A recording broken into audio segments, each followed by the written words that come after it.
I thank you, Madam Speaker. Today we passed the supplemental bill, and I'm deeply disappointed about that. I was disappointed also that I wasn't able to get any time to enter into the debate because the time was rather limited and it was a closed rule. But I did want to make a couple comments and the concerns that I've had about this supplemental. You know, when the President sent the supplemental over, it was $84.9 billion, and there were some of us that were hoping that we wouldn't be funding the war through supplementals, but it looks like that hasn't changed. That process would continue, even though there were some that believe there would be a change in the way we funded these wars. But when that bill came to the House, there was a lot of expression about concern about spending too much money. But by the time it got to the floor, it was $96.7 billion. And things were added. For instance, $2 billion for the flu epidemic that didn't occur. But we're going to spend $2 billion trying to figure out whether or not we're ever going to have an epidemic. But it was very disappointing that even though it was a closed rule, the minority had one chance to do something about it and maybe reduce some of the spending. But lo and behold, when that amendment was offered, it was offered to increase the spending by $2.9 billion. But there was a lot of expression of the outcry about this spending and the deficits we have. And the deficits are exploding. And the Social Security, Medicare, and Medicaid are underfunded. And we're in the midst of a crisis. But it doesn't seem to bother anybody about spending. But the truth is, the Treasury's bare. The Treasury's empty, and yet we continue to spend all this money. So where do they think they're going to get this money? Well, we can't tax the people anymore. The people are broke, and yet we resort to more borrowing and more printing of money, which will not last forever. It will eventually come to an end, and I think that is what we're witnessing. But this process, it bothers me a whole lot that we come to the floor with these supplementals, we rush them through, we talk about this excessive spending, and lo and behold, when we finally vote, we get a total of 60 people who would say, you know, enough is enough.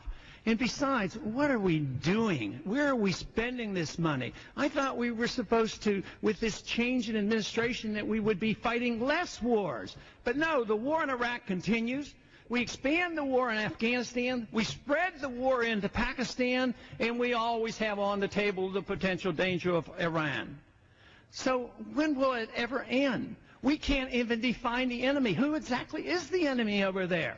Is it the Al-Qaeda, the Taliban? Is it the government of Pakistan? If you can't define the enemy, how do you know when the war's over? If we're in war, which we are, how can this be anything other than war? When was this war declared? Oh, well, we got this authority 5 or 10 years ago. Who knows when? Perpetual war. This is what we're involved with, perpetual spending. And then we say, well, we have to do that to be safe.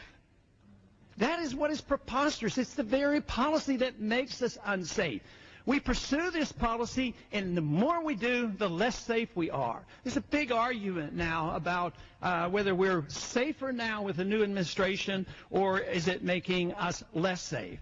The truth is, the policies of the last 10, 15, 20 years has made us less safe. And as long as we occupy countries, as long as we kill other people and civilians are being killed, we are going to build enemies. And as long as we're known throughout the world that we torture people, we will incite people to hate us and want to come here to kill us. So we aren't more safe. We're less safe by this foreign policy. And someday we have to wise up, change our ways, and not be the policeman of the world, not to pretend that we can be the nation builder of the world. Swear off and make sure we don't torture, because you don't get worthwhile information from torture. It all does is incite people against us. And the occupations can never be of any benefit to us. But what about the financial calamity that's coming? I'm afraid this is the way this will end. Through another financial crisis much bigger than the one we currently have. Because you can't create $2 trillion of new money every year and expect this system to continue. The Soviet system collapsed because they couldn't afford it. Their economic system was a total failure. We did not have to fight the Soviets. Even though they were a nuclear power, they collapsed and disintegrated. And that is what we have to be concerned about, because we cannot continue to finance this system and pursue a policy which endangers us. So if we care about the American people and care about our liberties and care about our Constitution, we ought to look seriously at our foreign policy and not continue to pursue these supplemental appropriations where we continue to spend money that we don't have. I yield back.